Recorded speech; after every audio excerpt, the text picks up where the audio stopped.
Hi friends, 2012 release ചെയ്ത ഒരു horror സിനിമയാണ് കാണാൻ പോകുന്നത്. അപ്പോൾ നമ്മൾ കഥയിലേക്ക് കടക്കാം. കഥയുടെ തുടക്കത്തിൽ നമ്മുടെ ഹീറോ പേടിച്ച് ഒരു മുറിയുടെ സൈഡിൽ നിൽക്കുകയാണ്. എന്തൊക്കെയോ സൗണ്ടുകൾ കേട്ട് പേടിച്ച് നിൽക്കുന്നതായിട്ട് കാണിച്ചുകൊണ്ടാണ് ഈ കഥയുടെ ടൈറ്റിൽ തുടങ്ങുന്നത്. അടുത്ത സീനിൽ 2 വർഷത്തിന് ശേഷം നീഗിലിൻ്റെ അച്ഛൻ അവൻ്റെ വീട്ടിലേക്ക് കൊണ്ടുപോവുകയാണ് കാറിൽ. ഇതിനു മുമ്പ് അവൻ ആൻറ്റിയുടെ വീട്ടിലായിരുന്നു താമസിച്ചിരുന്നത്. അപ്പോൾ അച്ഛൻ പറയുകയാണ്, ഇനി നമ്മൾ വീട്ടിലേക്ക് പോവുകയാണ്. ഇനി നിൻ്റെ എല്ലാം മറന്ന് പഴയ കാര്യങ്ങളെല്ലാം മറക്കണം. ഭൂതം പ്രേതത്തെ കാണുന്നതെല്ലാം സ്വപ്നങ്ങളെല്ലാം മറക്കണം. ഇനി അതൊന്നും ആരോടും പറയല്ലേ എന്ന് പറഞ്ഞുകൊണ്ട് അച്ഛൻ അവനോട് പറയുന്നുണ്ട്. അവനൊരു കൂസലുമില്ലാതെ അവൻ ഒരു കാര്യം മാത്രം ചോദിക്കുന്നു, എൻ്റെ അനിയന് സുഖമാണോ എന്ന് മാത്രം. അതിനുശേഷം അവരവിടെ എത്തുകയാണ്. അവിടെ സ്റ്റെപ്പ് മദർ അവർക്ക് ഒരു പാർട്ടി തന്നെ ഉണ്ടാക്കിയിട്ടുണ്ട്. അപ്പോൾ കുറേ ആൾക്കാരെല്ലാവരും വരുന്നുണ്ടായിരുന്നു, അടുത്തുള്ളവർ. അവരെല്ലാവരും അവനോട് സംസാരിക്കുന്നുണ്ട്. പക്ഷെ അവൻ വലിയ മൈൻഡ് ചെയ്യുന്നില്ല. അവൻ മാറിയാണ് അങ്ങോട്ടേക്ക് നടക്കുന്നത്. അവിടെയുള്ളവരെല്ലാവരും അവനെ സ്നേഹത്തോടെയാണ് അവനെ സ്വീകരിച്ചത്. പക്ഷേ നിഖിലിന് മാത്രം അതൊരു സങ്കടം തോന്നി. അവരോട് മാത്രം മാറി നിൽക്കുകയായിരുന്നു ചെയ്തത്. കാരണം എല്ലാവരും അവനെ ഒരു ഭ്രാന്തനായിട്ടാണ് അവിടെയുള്ളവർ അവനെ കണ്ടിരുന്നത്. എന്നാൽ അവൻ്റെ രണ്ടാനമ്മ അവരെ സ്നേഹത്തോടെയാണ് കരുതുന്നത്. അവൻ അസുഖമുണ്ടെന്ന് വിചാരിച്ച് അവരോട് ആ രീതിയിലല്ല കരുതുന്നത്. പക്ഷെ അവന് അസുഖമൊന്നുമില്ല. കാരണം അവനിങ്ങനെ പ്രേതത്തെ ഓരോരുത്തരെയും കാണുമെന്ന് പറയുമ്പം ആൾക്കാർ വിചാരിക്കും അവന് വട്ടാണെന്നുള്ളൂ. ആ രീതിയിലായിരുന്നു ആൾക്കാർ നേരത്തെ അവനെ കരുതിയിരുന്നത്. പക്ഷേ ഇപ്പോൾ ആൾക്കാർക്കൊന്നും കുഴപ്പമില്ല. അപ്പോൾ അയൽവാസി അവനോട് സംസാരിക്കുന്നുണ്ട്. നിനക്ക് എന്തെങ്കിലും പ്രശ്നമുണ്ടോ എന്നോട് പറഞ്ഞാൽ മതി എന്നൊക്കെ പറയുന്നുണ്ട്.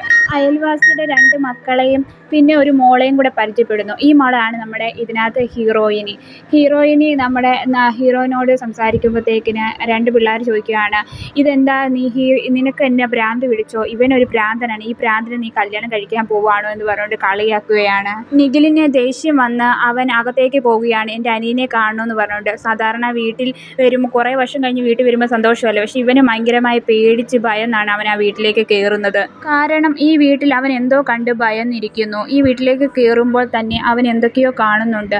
അവൻ പെട്ടെന്ന് തന്നെ കാല് വെച്ച് അവൻ അകത്തേക്ക് കയറുകയാണ്. പെട്ടെന്ന് എന്തൊക്കെയോ ശബ്ദങ്ങൾ കേൾക്കുന്നുണ്ട് അവന്. നിഖിൽ അകത്ത് കയറി നോക്കുമ്പോൾ ഒരു മുറി കാണുന്നു. ഈ മുറിയിലേക്ക് അവൻ കൈ വെക്കുമ്പോൾ പെട്ടെന്ന് മുറി തന്നെ കതവ് തുറക്കുകയാണ്. പെട്ടെന്ന് അവൻ പേടിച്ച് താഴേക്ക് വീഴുന്നു. അവൻ പെട്ടെന്ന് തന്നെ അടുത്ത മുറിയിലേക്ക് അനിയനെ തപ്പി കയറുകയാണ്. പക്ഷെ അനിയനെ നോക്കുമ്പോൾ അവിടെ കാണുന്നില്ല. കാരണം അവൻ്റെ അമ്മ പറഞ്ഞിരിക്കുന്നത് അവനും പനിയായിട്ട് അവൻ അവിടെ റൂമിൽ കിടക്കുകയാണ്. നോക്കുമ്പോൾ അവൻ്റെ മുറിയിൽ അവനെ കാണുന്നില്ല. പകരം അവൻ്റെ സാധനങ്ങൾ മാത്രം, ഹീറോയുടെ സാധനങ്ങളൊക്കെയാണ് അവിടെ ഇരിക്കുന്നത്. അവൻ്റെ ബുക്കുകളും അവൻ്റെ ഡ്രസ്സുകളും എല്ലാം അവിടെ വെച്ചിരിക്കുന്നു. അവൻ വലിയ അത്ഭുതത്തോടെ അതെല്ലാം നോക്കുകയാണ്. അതിൽ കുറച്ച് പുസ്തകങ്ങളൊക്കെ ഉണ്ടായിരുന്നു. അതൊക്കെ മാറ്റി അവൻ നോക്കുകയാണ്. പെട്ടെന്ന് തന്നെ അവൻ്റെ അനിയൻ അവിടേക്ക് വരികയാണ്. അനിയനോട് സംസാരിച്ചപ്പോൾ അനിയൻ പറയുന്നു, നീ എൻ്റെ ചേട്ടനല്ല, നീ ചിലപ്പോൾ ആ ഭൂതമായിരിക്കുമെന്ന് പറഞ്ഞിട്ട് അനിയൻ പേടിച്ചിരിക്കുകയാണ്. അപ്പോൾ നിഖിൽ പറയുന്നു, അല്ല, ഞാൻ നിൻ്റെ ചേട്ടൻ തന്നെയാണ്.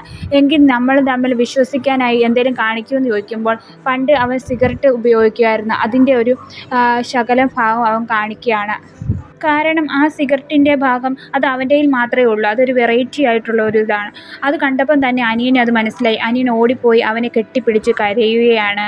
ഇവർ രണ്ടുപേരും എന്തോ കണ്ട് ആ വീട്ടിൽ പേടിക്കാറുണ്ട്. അതെന്താണെന്ന് പറയുന്നില്ല. പെട്ടെന്ന് അച്ഛൻ കയറി വരികയാണ്. കയറി വരുമ്പോഴോ ചേട്ടൻ്റെ സാധനങ്ങളെല്ലാം ഈ മുറി ഇരിക്കുന്നു. പോളിനോട് ചോദിക്കുകയാണ്, എടാ, നിൻ്റെ ചേട്ടൻ ഇവിടെ നിൽക്കണമെന്ന് നിനക്ക് ആഗ്രഹമുണ്ടോ? ഉണ്ടെങ്കിൽ ഇവൻ്റെ പടം വരയ്ക്കുന്ന ബുക്കും സാധനങ്ങളൊന്നും ഇവിടെ കാണാൻ പാടില്ല. ഇതെല്ലാം ഇവിടുന്ന് മാറ്റാൻ പറയുന്നു. ഇവരുടെ സൗണ്ട് കേട്ട് വന്ന രണ്ടാനമ്മ അവർക്ക് കുറച്ച് പൈസ കൊടുത്തിട്ട് നിങ്ങൾ പോയി ഒന്ന് അടിച്ചു പൊളിച്ചിട്ട് വരാൻ പറയുന്നു. ഇവർ രണ്ടുപേരും സൈക്കിളിൽ പോവുകയാണ്.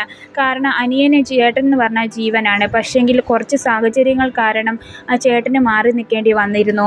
അനിയൻ ഇഷ്ടപ്പെട്ട ഒരു ഹോട്ടലിലേക്കാണ് പോയത്. അപ്പോൾ അവിടുത്തെ ഒരു സ്റ്റാഫ് നിഖിലിനോട് ചോദിക്കുന്നു, നിന്നെ കണ്ടിട്ട് കുറേ നാളായല്ലോ എന്ന്. പക്ഷെ അവൻ ഇതൊന്നും കേൾക്കുന്ന ഇഷ്ടമല്ല. കാരണം അവിടെയുള്ള ആൾക്കാരെല്ലാം അവനെ ഒരു ഭ്രാന്തനായിട്ടാണ് കാണുന്നത്. അതുകൊണ്ട് തന്നെ അവനൊന്നും മിണ്ടിയില്ല. അതിനുശേഷം അവരുടെ ഫുഡ് വെച്ചിട്ട് അവരവിടുന്ന് പോകുന്നു. അനിയനോട് ചോദിക്കുകയാണ്, ഈ ബുക്ക് കണ്ടോ? ഈ ബുക്കിലുള്ള പടങ്ങളെ പോലെ എന്തെങ്കിലും ചിത്രങ്ങൾ നീ കാണാറുണ്ടായിരുന്നു? ഇതുപോലത്തെ വല്ല രൂപങ്ങളെ നീ കാണാറുണ്ടോ എന്ന്. പെട്ടെന്ന് അനിയൻ ഭയന്നു. സത്യം പറഞ്ഞാൽ ചേട്ടൻ ഇവിടുന്ന് പോകുമോ എന്ന് പേടിച്ചിട്ട് അവനൊന്നും മിണ്ടിയില്ല. പെട്ടെന്ന് ചേട്ടൻ വീണ് ചോദിച്ചു, നീ സത്യം പറ, നീ ഇങ്ങനത്തെ വല്ല രൂപങ്ങൾ കാണാറുണ്ടോ എന്ന്. പെട്ടെന്ന് തന്നെ അനിയൻ പറഞ്ഞു, ചേട്ടൻ ഇവിടുന്ന് പോയ പിന്നെ ഞാൻ ഇങ്ങനത്തെ രൂപങ്ങളൊക്കെ ഈ വീട്ടിൽ കാണാറുണ്ടെന്ന് പറയുന്നു. അവിടെ നമ്മുടെ ഹീറോ കടന്നു വരുന്നുണ്ട്. ഹീറോയുടെ കൂടെ 2 ചെറുക്കന്മാരും ഉണ്ട്. അവന്മാർ ഹീറോയുടെ അടുത്ത് വന്നിട്ട് ചോദിക്കുകയാണ്, നിൻ്റെ ഭ്രാന്ത് മാറിയില്ലേ? നിൻ്റെ അമ്മയെ കൊന്നത് നീയല്ലേ? നീയല്ലേ, നിൻ്റെ വീട്ടിൽ നീ തീ വെച്ചില്ലേ എന്നൊക്കെ ചോദിക്കുകയാണ്. അപ്പോൾ ഹീറോയ്ക്ക് ഭയങ്കര സങ്കടമാകുകയാണ്. പെട്ടെന്ന് ഹീറോയുടെ അനിയൻ പറയുകയാണ്, കാണാത്ത കാര്യം നിങ്ങൾ വിശ്വസിക്കരുത്, എൻ്റെ ചേട്ടൻ ഒരു തെറ്റും ചെയ്തിട്ടില്ല. അതുമാത്രമല്ല എൻ്റെ കൂടെ പ്രേതമുണ്ട്, അതുകൊണ്ടാണ് എൻ്റെ ചേട്ടനെ ഇവിടുന്ന് മാറ്റിയതെന്ന്. ഇത് കേട്ടുകൊണ്ട് ആ കൂട്ടുകാർ ചിരിക്കുകയാണ്. ഇവനും വട്ടാണ്, ഇവൻ്റെ അനിയനും വട്ടാണെന്ന് പറഞ്ഞുകൊണ്ട് അവരവിടുന്ന് പോകുന്നു. ഇത് കേൾക്കുമ്പോൾ ചേട്ടന് ഭയങ്കര സന്തോഷമാകുന്നുണ്ട്. ഒരാളെങ്കിലും എന്നെ സപ്പോർട്ട് ചെയ്യാനുണ്ടല്ലോ എന്ന് പറഞ്ഞുകൊണ്ട്. അതിനുശേഷം അവർ മുറിയിലേക്ക് വരികയാണ് തിരിച്ച്. ആ മുറി അവൻ്റെ പഴയ മുറിയിലായിരുന്നു. ആ മുറിയിൽ വെച്ചായിരുന്നു ഇവർ ഓരോന്ന് കാണുന്നത്. ആ മുറി തുറക്കുകയാണ്. അതിനുശേഷം മുറിയുടെ അകത്തേക്ക് നോക്കിയിട്ട് അനിയനോട് ചോദിക്കുകയാണ്, നീ ഈ മുറിയിൽ വെച്ചാണ് ഇങ്ങനത്തെ രൂപങ്ങൾ കാണാറുള്ളത്, നിന്നോട് ആ രൂപം നിന്നോട് സംസാരിക്കാറുണ്ടോ എന്ന് ചോദിക്കുന്നു. അപ്പോൾ അനിയൻ പറയുന്നു, എന്നോട് സംസാരിക്കില്ല, പക്ഷേ രാത്രി സമയത്താണ് ഞാൻ ആ രൂപത്തെ കാണുന്നതെന്ന്. അവർ പേടിച്ചുകൊണ്ട് രണ്ടുപേരും അതിനകത്തേക്ക് കയറി ആ കട്ടിലിൻ്റെ താഴേക്ക് നോക്കുകയാണ്. അപ്പോഴാണ് നിഖിലിൻ്റെ അച്ഛൻ വരുന്നത്. അച്ഛൻ പറയുകയാണ്, ഇവർ വീണ്ടും തുടങ്ങിയോ ഈ സ്വഭാവം, വീണ്ടും ഈ റൂമിലോട്ട് അവർ കയറിയല്ലോ. പെട്ടെന്ന് അച്ഛൻ ദേഷ്യപ്പെടുന്നില്ല, പകരം പറയുകയാണ്, വാ നമുക്ക് ഭക്ഷണം കഴിക്കാമെന്ന്. അതിനുശേഷം അവരെല്ലാവരും പോയി ഭക്ഷണം കഴിക്കാനായി പോവുകയാണ്. അവർ സന്തോഷത്തോടെ ഭക്ഷണം കഴിക്കുകയാണ്. അതിനുശേഷം അനിയനും ചേട്ടനും ഒന്നിച്ചായിരുന്നു കടന്നുറങ്ങിയത്. അപ്പോൾ അപ്പുറത്തെ മുറിയിലാണല്ലോ ഈ ഭൂതമുള്ള മുറി. ആ മുറിയിൽ നിന്ന് പെട്ടെന്ന് എന്തോ സൗണ്ട് കേൾക്കുകയും പെട്ടെന്ന് ഇരുട്ട് പോലെയായി പെട്ടെന്നൊരു വെളിച്ചം പോലെ സംഭവിക്കുകയും ചെയ്യുന്നുണ്ട്. ഇത് അവരറിയുന്നില്ല. പിറ്റേ ദിവസം ആക്കുകയാണ്. അതിനുശേഷം അനിയൻ സ്കൂളിലേക്ക് പോകുന്നു. ചേട്ടൻ അതുവഴി നടക്കുകയാണ്. ചേട്ടൻ മരത്തിൻ്റെ ചുവട്ടിലിരുന്ന് ഒരു പടം വരച്ചുകൊണ്ടിരിക്കുകയാണ്. പെട്ടെന്ന് തന്നെ അവൻ ഉറങ്ങിപ്പോകുന്നു. പോളാണെങ്കിലോ ക്ലാസ്സിൽ ചെല്ലുമ്പോൾ എല്ലാവരും കടന്നുറങ്ങുകയാണ്. പോളും ഉറങ്ങിപ്പോകുന്നു. പെട്ടെന്ന് സാർ കയറി വരികയാണ്. അവരെ പഠിപ്പിക്കുന്ന സമയത്ത് പോൾ ഉറക്കമായിരുന്നു. പെട്ടെന്ന് തന്നെ അവൻ ഒരു പേടി സ്വപ്നം കണ്ട് താഴേക്ക് വീണ് ഭയങ്കരമായി കരയുകയാണ്. പേടിച്ച് പോവുകയാണ് അവൻ. പെട്ടെന്ന് സാർ അടുത്ത് വന്ന് എന്ത് പറ്റിയെന്ന് ചോദിച്ചിട്ട് അവൻ കാറുകയാണ്. പെട്ടെന്ന് അവന് തിരിച്ച് വീട്ടിലേക്ക് വരികയാണ്. അപ്പോൾ പോളിനോടും ചേട്ടനോടും അവൻ്റെ അച്ഛൻ ചോദിക്കുകയാണ്, എന്ത് പറ്റി അവിടെ എന്ന്. നിൻ്റെ ചേട്ടൻ്റെ ഭ്രാന്ത് നിനക്കും തുടങ്ങിയോ? നേരത്തെ നിൻ്റെ ചേട്ടനായിരുന്നു കുഴപ്പം. പ്രേതമുണ്ട്, ഭൂതമുണ്ട്, ഈ വീട്ടിൽ എന്തൊക്കെയുണ്ട് എന്ന് പറഞ്ഞ് അവൻ പേടിച്ച് അവസാനം അവൻ ഈ വീടിന് തീ വെച്ചു, നിൻ്റെ അമ്മയും മരിച്ചു, ഇതിന് കാരണം നിൻ്റെ ചേട്ടനാണ് എന്നൊക്കെ പറഞ്ഞ് അവരോട് ഓരോന്ന് പറയുകയാണ്. അപ്പോൾ അനിയനോട് പറയാണ്, എൻ്റെ പോളെ, ഇനി നീ ഒരാഴ്ച സ്കൂളിൽ പോകണ്ട, അടുത്ത ആഴ്ച നീ സ്കൂളിൽ പോയാൽ മതി. അപ്പോൾ പോകുമ്പോൾ ഇതുപോലെ ഒന്നും ഉണ്ടാകരുത്, ഇങ്ങനെ ചേട്ടനെ പോലെ നീ പേടിക്കാൻ പാടില്ല എന്നൊക്കെ പറഞ്ഞ് ഉപദേശിക്കുകയാണ് അച്ഛൻ. നീയും ഇതുപോലെ പേടിച്ചിരുന്നാൽ നിൻ്റെ ചേട്ടനെ പോലെ ജോലിയുമില്ല കൂലിയില്ലാതെ ഇങ്ങനെ നടക്കേണ്ടി വരുമെന്ന് പറയുന്നു. പെട്ടെന്ന് തന്നെ ആ മുറിയുടെ കതവ് തുറക്കുകയാണ്. പെട്ടെന്നൊരു വെളിച്ചം വരികയാണ്. പെട്ടെന്നൊരു രൂപം വരുന്നു. ഉടനെ തന്നെ ആ കട്ടിലിൽ നിന്നൊരു പുതപ്പ് വലിച്ചെടുക്കുകയാണ്. ഇതൊന്നും ആരും അറിയുന്നില്ല. പിന്നെ ഏഞ്ചൽ മുറിയിലേക്ക് വരികയാണ്. പെട്ടെന്നാണ് പുറകിൽ നിന്നൊരു രൂപം വരുന്നത്, ഒരു ഭീകരമായ രൂപം. അത് കണ്ട് അവൾ പേടിക്കുകയാണ്. ഏഞ്ചല പേടിച്ച് ഇങ്ങനെ അങ്ങോട്ടേക്ക് ഓടുമ്പോൾ പെട്ടെന്ന് തന്നെ കറണ്ട് പോകുന്നു. പെട്ടെന്ന് ഒരു സൈഡിലേക്ക് മാറുമ്പോൾ ബെഡ്ഷീറ്റ് തലയിൽ വെച്ച ഒരു രൂപം അത് ഏഞ്ചലയുടെ അടുത്തേക്ക് വരുന്നു. ഏഞ്ചല അത് കണ്ട് പേടിച്ച് കാറുകയാണ്. അവരുടെ അച്ഛൻ ലൈറ്റ് ശരിയാക്കാനായി അങ്ങോട്ടേക്ക് പോകുമ്പോൾ പെട്ടെന്ന് തന്നെ കറണ്ട് അടിക്കുകയാണ്. പെട്ടെന്ന് എനിക്ക് ശരിയാക്കാൻ പറ്റില്ല, ഇനി എന്ത് ചെയ്യുമെന്ന് പറയുമ്പോൾ അവരുടെ പുറകിൽ തന്നെ ആ പ്രേതമുണ്ട്. ആ ബെഡ്ഷീറ്റുമായിട്ട് നിൽക്കുകയാണ് തലയിൽ വിരിച്ചുകൊണ്ട്. അത് പക്ഷേ അച്ഛൻ കാണുന്നില്ല. പിന്നെ അടുത്ത ഭാഗത്ത് നമ്മുടെ ഹീറോയാണ്. ഹീറോയുടെ കൂട്ടുകാരന്മാർ കളിയാക്കുകയാണ്, നിനക്ക് ഭ്രാന്താണ്, നീ അല്ലേ ആ വീട്ടിൽ തീ വെച്ചത് എന്നൊക്കെ പറഞ്ഞ്. പെട്ടെന്ന് ഹീറോയ്ക്ക് ഭയങ്കര സങ്കടമാണ്. ഹീറോ പറയാണ്, ഞാൻ അന്ന് എന്താ സംഭവിച്ചത് നിങ്ങൾക്കറിയണോ? എങ്കിൽ ഞാൻ കഥ പറയാവുന്ന. എല്ലാവരും ഒന്നിച്ചിരുന്ന് ആ ഇരുട്ടത്തിരിക്കുകയാണ്. അതിനുശേഷം അവൻ ഉള്ളതും ഇല്ലാത്തതുമായ കഥകളൊക്കെ പറഞ്ഞ് കൂട്ടുകാരെ പേടിപ്പിക്കുകയാണ്. ഞങ്ങളുടെ വീട്ടിൽ എന്തോ ഉണ്ട്, അതാണെങ്കിൽ ഒരു ജീവിയാണ്, അത് പക്ഷെ മനുഷ്യനല്ല, മൃഗവുമല്ല, ഒരു പിശാചാണോ എന്ന് അറിയത്തില്ല, പക്ഷെ അതിനെ കൊല്ലുവാൻ വേണ്ടിയാണ് ഞാൻ വീട്ടിന് തീ വെച്ചത്, പക്ഷെ അതിപ്പോഴും ആ വീട്ടിലുണ്ട്, അത് ഞങ്ങളുടെ വീടിൻ്റെ കട്ടിലിൻ്റെ അടിയിലുണ്ട് എന്ന് പറയുകയാണ്. പെട്ടെന്ന് തന്നെ അനിയൻ വന്ന് എൻ്റെ കഴുത്തിലുള്ള പാട് കണ്ടോ, എന്നെ ആ ഭൂതം എന്നെ ഇങ്ങനെ ചെയ്താന്ന് പറയുമ്പോൾ പിള്ളേരെല്ലാം പേടിച്ച് ഇറണ്ടിരിക്കുകയാണ്. എന്നാൽ അവർ മറ്റൊരു വീട്ടിലായിരുന്നു ഇരുന്നത്. അവിടെ പെട്ടെന്ന് തന്നെ പുക വരികയാണ്. പെട്ടെന്ന് തന്നെ ആ രൂപം അവിടേക്ക് വരികയാണ്, ആ പിശാച്. അത് കണ്ട് അവർ പേടിക്കുകയാണ്. കുട്ടികളും പേടിച്ചിരിക്കുകയാണ്. അവരോട് പറയുകയാണ്, പോള് നിങ്ങൾ അനങ്ങാതെ നിൽക്കൂ, ഇവിടെ അനങ്ങാതെ നിന്നാൽ മാത്രമേ പറ്റുള്ളൂ. പെട്ടെന്ന് തന്നെ കറണ്ട് പോയേക്കുവാണ്. അതുകൊണ്ട് തന്നെ ടോർച്ച് വെച്ച് അടിക്കുമ്പോൾ ആ രൂപം വന്ന് ആ പിള്ളേരെ രണ്ടുപേരെയും കടിച്ച് കൊല്ലുകയാണ്. അതൊരു വല്ലാത്തൊരു സീനാണ്. പെട്ടെന്ന് ഹീറോയിനി അവിടെ വരികയാണ്. അവളോട് പറയുകയാണ്, നീ അനങ്ങരുത്, സൗണ്ട് ഉണ്ടാക്കിയാൽ ഈ പ്രേതം വന്ന് നിന്നെ കൊല്ലും, അതുകൊണ്ട് നീ ഒരു സൈഡിൽ മാറി നിൽക്കുക എന്ന് പറയുന്നു. അതിനുശേഷം അനിയൻ അങ്ങോട്ടേക്ക് ഓടിപ്പോകുന്നു. അനിയൻ്റെ പുറകെ ചേട്ടൻ ഓടിപ്പോകുകയാണ്. കാരണം ഒച്ച കെട്ടാലാണ് ഈ പ്രേതം വന്ന് ഇവരെ കൊല്ലുന്നത്, അതുകൊണ്ട് തന്നെയാണ് ഇവർ ഓടുന്നത്.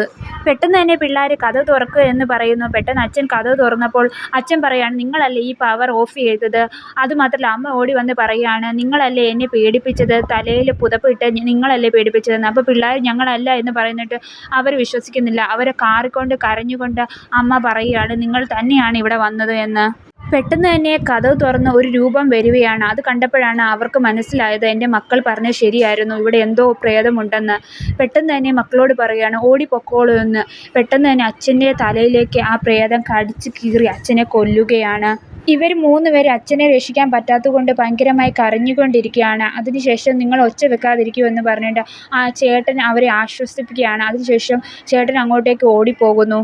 ഹീറോ ലൈറ്റ് കത്തിച്ച് എങ്ങനെയെങ്കിലും വെളിയിൽ ഇറങ്ങണമെന്ന് പറയുന്നു. അവർ 3 പേരും നടക്കുമ്പോൾ അനിയനെ പെട്ടെന്ന് തന്നെ ആ പ്രേതം പിടിച്ചുകൊണ്ട് കട്ടിലിൻ്റെ അടിയിലേക്ക് വലിച്ചുകൊണ്ട് പോവുകയാണ്. ഇത് കണ്ട് അമ്മ പേടിച്ച് അവനെ പിടിക്കാൻ ശ്രമിക്കുന്നുണ്ടെങ്കിലും അവനെ പിടിക്കാനായി പറ്റുന്നില്ല. പെട്ടെന്ന് തന്നെ അവൻ്റെ ചേട്ടൻ പറയുകയാണ് അവനെ ഞാൻ രക്ഷിച്ചുകൊള്ളാം. ആ പ്രേതം എന്നെ കൊല്ലുവാനാണ് ഈ 2 വർഷം കാത്തിരുന്നത്. അതുകൊണ്ടാണ് നിങ്ങൾ ഇത്രയും നാളും ഒന്നും ചെയ്യാതിരുന്നത്. അവനെ രക്ഷിക്കാൻ ഞാൻ തന്നെ പോവാം. എൻ്റെ ജീവൻ എടുത്തുകൊള്ളാം. അതിനുവേണ്ടി എന്നെ അമ്മ സഹായിക്കണം. ഞാൻ കയർ കെട്ടി അകത്തേക്ക് പോവുകയാണ്. ഈ കയർ അമ്മ പിടിച്ചുകൊള്ളാം. അവനെ രക്ഷിച്ച ശേഷം ആ പ്രേതം എന്നെ കൊല്ലട്ടെ എന്ന് പറയുകയാണ്. അമ്മ പറയുകയാണ് എന്ത് പറ്റിയാലും ഈ കയർ ഞാൻ വിടുകയില്ല. നമ്മുടെ ഹീറോ ലിങ്കിൽ അതിന് ശേഷം ആ കട്ടിലിൻ്റെ അടിയിലേക്ക് പോകുമ്പോൾ പെട്ടെന്നൊരു ഗുഹ പോലെയാണ്, വലിയൊരു ഗുഹ പോലെ. ഇവിടെ ആ പിശാചുണ്ട്. എങ്ങനെയെങ്കിലും അനിയനെ രക്ഷിക്കണം. അതിന് അവൻ ലൈറ്റ് കത്തിച്ച് അതിൻ്റെ അകത്തേക്ക് പോകുന്നു. കുറേ നോക്കിയിട്ടും അവൻ്റെ അനിയനെ കാണുന്നില്ല. അവൻ അനിയനെ വിളിക്കുന്നുണ്ട്. പെട്ടെന്ന് തന്നെ അനിയൻ അടുത്തേക്ക് വരികയാണ്. അനിയനെ കണ്ട് ചേട്ടൻ സന്തോഷത്തോടെ കെട്ടിപ്പിടിച്ച് കരയുകയാണ്. പെട്ടെന്ന് തന്നെ ആ രൂപം അവർ അടുത്തേക്ക് വരുന്നു. പെട്ടെന്ന് തന്നെ അവൻ്റെ ടോർച്ച് പെട്ടെന്ന് താഴേക്ക് പോവുകയാണ്. അതുകൊണ്ട് തന്നെ വെട്ടം കാണുന്നില്ല. പെട്ടെന്ന് അവൻ്റെ കയ്യിൽ വേറൊരു ടോർച്ച് ഉണ്ടായിരുന്നു, അത് കത്തിക്കുന്നു. പെട്ടെന്ന് തന്നെ അമ്മയോട് വലിക്കാൻ പറയുന്നു. പെട്ടെന്ന് അമ്മ ആ കയറ് വലിക്കുകയും 2 പേർ രക്ഷപ്പെടുകയാണ്. അങ്ങനെ അമ്മയും മക്കളും ഒന്നിച്ച് കെട്ടിപ്പിടിച്ച് കരയുകയാണ്. അപ്പോൾ അവരുടെ പുറകെ വീണ്ടും ആ ഭൂതം വരികയാണ്. അവരൊന്നും മിണ്ടാതെ പതിയെ അവർ താഴേക്ക് ഇറങ്ങി വീട്ടിൽ നിന്ന് വെളിയിലേക്ക് ഇറങ്ങുകയായിരുന്നു. അപ്പോഴാണ് നമ്മുടെ ഹീറോയിനെ പെട്ടെന്ന് ഓടി വന്നത്. അവൾ കരഞ്ഞുകൊണ്ട് ഹീറോയിനെ കെട്ടിപ്പിടിച്ച് പറയുകയാണ് എൻ്റെ വീട്ടിലുള്ളവരെല്ലാം ഈ ജീവി കൊന്നു. ഈ പിശാച് എൻ്റെ വീട്ടിലുള്ളവരെ എല്ലാവരെയും കൊന്നു. ഈ പിശാചിൽ നിന്ന് എങ്ങനെയും രക്ഷപ്പെടണം എന്ന് പറയുകയാണ്. പെട്ടെന്ന് തന്നെ ആ ഭൂതം അവരുടെ അടുത്തേക്ക് ഈ പിശാച് വരികയാണ്. ഈ പിശാചിനെ കണ്ടുകൊണ്ട് അവൻ പേടിക്കുകയാണ്. കാരണം ആ പിശാചിന് വേണ്ടത് നമ്മുടെ ഹീറോയിനെയാണ്. ഹീറോ പറയാണ് ഞാൻ നിന്നെ ഇന്ന് ശരിയാക്കുമെന്ന് പറഞ്ഞുകൊണ്ട് ഹീറോ പെട്ടെന്ന് തന്നെ മുറിക്കകത്തേക്ക് കയറുകയാണ്. പെട്ടെന്ന് തന്നെ ആ പിശാച് നമ്മുടെ ഹീറോയിനെ ആക്രമിക്കാൻ തുടങ്ങി. പെട്ടെന്ന് തന്നെ ഹീറോയിനെ വലിച്ച് താഴേക്കിട്ടു. പെട്ടെന്ന് തന്നെ അമ്മയുടെ ചിതാഭസ്മം താഴേക്ക് വീണു. ആ ഭസ്മം നേരെ ആ ഭൂതത്തിൻ്റെ മേത്ത് വീണു. ഭൂതം പെട്ടെന്ന് കരയാൻ തുടങ്ങി. പെട്ടെന്ന് തന്നെ അവന് എന്തൊക്കെയോ മാറ്റങ്ങൾ സംഭവിക്കുന്നുണ്ടായിരുന്നു ആ ഭൂതത്തിന്. പെട്ടെന്ന് തന്നെ അവരുടെ വീട്ടുകാർ ഓടി വന്നു. നിനക്കൊന്നും പറ്റിയില്ലല്ലോ, അമ്മയുടെ ചിതാഭസ്മം അവൻ്റെ മേത്ത് വീണതുകൊണ്ടാണ് ആ ഭൂതം അങ്ങനെ നിൽക്കുന്നത് എന്ന് പറയുന്നു. ആ ചിതാഭസ്മം കാരണമാണ് ആ ഭൂതം അങ്ങനെ നിൽക്കുന്നത്. പെട്ടെന്ന് തന്നെ ആ ഹീറോ എന്ത് ചെയ്തെന്ന് വെച്ചാൽ ആ ചിതാഭസ്മം ബാക്കിയുള്ളതും കൂടെ ആ ഭൂതത്തിൻ്റെ മേത്തേക്ക് ഇടുന്നു. പെട്ടെന്ന് തന്നെ ആ ഭൂതത്തിൻ്റെ മേൽ മൊത്തം കത്തുകയാണ്. കത്തുമ്പോൾ തന്നെ ആ പാത്രം എടുത്ത് ആ ഭൂതത്തിൻ്റെ തലക്കിട്ടും അടിക്കുന്നു. പെട്ടെന്ന് തന്നെ അവിടെ പോലീസ് വരികയാണ്. അതോടെ തന്നെ ഈ സിനിമ ഇവിടെ അവസാനിക്കുകയാണ്.